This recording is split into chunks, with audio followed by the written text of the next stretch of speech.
સૌથી પહેલો રસ્તો છે સાઇડવોક એટલે કે ફૂટપાથ.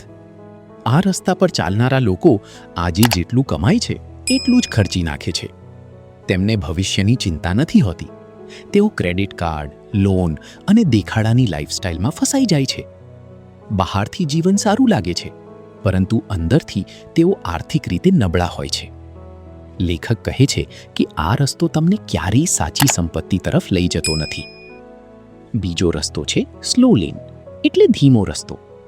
આમાં લોકો સારી નોકરી કરે છે, પગાર મેળવે છે, થોડી બચત કરે છે, મ્યુચ્યુઅલ ફંડ કે શેર માર્કેટમાં રોકાણ કરે છે અને આશા રાખે છે કે 40-50 વર્ષ પછી તેઓ અમીર બનશે.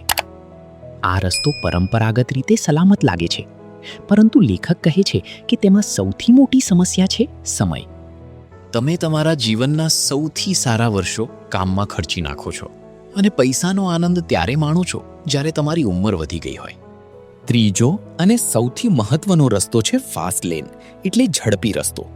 આ રસ્તો એવા લોકો માટે છે જે પોતાની આવકને સમયથી અલગ કરે છે. એટલે કે તેઓ ફક્ત કલાકો પ્રમાણે પૈસા કમાતા નથી, પરંતુ એવું સિસ્ટમ, બિઝનેસ કે પ્રોડક્ટ બનાવે છે જે ઘણા લોકોને મૂલ્ય આપે અને તેમની આવક ઘણી વધી શકે.